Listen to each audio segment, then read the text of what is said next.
السلام علیکم دوستو، مسجد نبوی کی سیر کے بعد اور اس کے بعد روضہ رسول صلی اللہ علیہ وآلہ وسلم پر سلام کرنے کے بعد آج ہم جائیں گے جنت البقیع میں اور آپ لوگوں کو جنت البقیع کی سیر کروائیں گے۔ جنت البقیع جو مسجد نبوی صلی اللہ علیہ وآلہ وسلم ہے یا روضہ مبارک ہے، اس کے بالکل ساتھ ہی مشرق کی طرف موجود ہے۔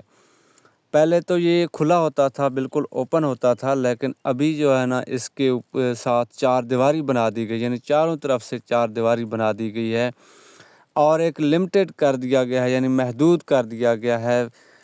پہلے لوگ اندر تک جاتے تھے، جو قبر مبارک ہیں ان کی زیارت کرتے تھے، وہاں جا کر جو ہے نا وہ درود شریف پڑھتے تھے، دعا مانگتے تھے قبر والوں کے لیے اور تمام لوگوں کے لیے، تمام مسلمانوں کے لیے، لیکن ابھی اس کو محدود کر دیا گیا۔ اب اگر آپ نے اندر جانا ہے کسی طریقے سے، تو وہاں سے جب کوئی ڈیڈ باڈی اندر لے کے جاتے ہیں تو آپ اس کے ساتھ ساتھ جا سکتے ہیں، ورنہ ویسے اوپن جو ہے نا وہ ابھی اس کی اجازت نہیں ہے۔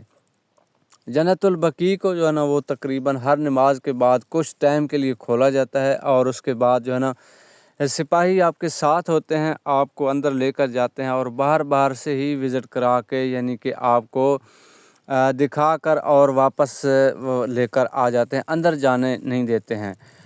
جنت البقیع جو ہے نا وہ بہت مشہور ایک قبرستان ہے اور مسجد نبوی روضہ رسول صلی اللہ علیہ وآلہ وسلم کے بالکل ساتھ ہی ہے، مشرق کی طرف موجود ہے۔ یہاں پر قبریں جو ہے نا بالکل وہ کچی حالت میں ہیں اور صرف جو ہے نا ان کے اوپر کچھ جو قبریں ہیں ان کے اوپر 2 پتھر ہیں اور کچھ جو ہے نا ان کے اوپر 1 پتھر ہے۔ 1 پتھر کا مطلب ہے کہ یہ کوئی مرد ہے اور اس کا جو ہے نا قبر مبارک ہے، اور اگر 2 پتھر لگے ہوئے ہیں تو اس کا مطلب ہے کہ یہ کوئی عورت ہے، یعنی فیمیل ہے۔ اس کے علاوہ اور اس کے اوپر کوئی نام وغیرہ یا اس طرح کچھ بھی نہیں لکھا ہوا ہے، نہ ہی کوئی بورڈ وغیرہ لگا ہوا ہے۔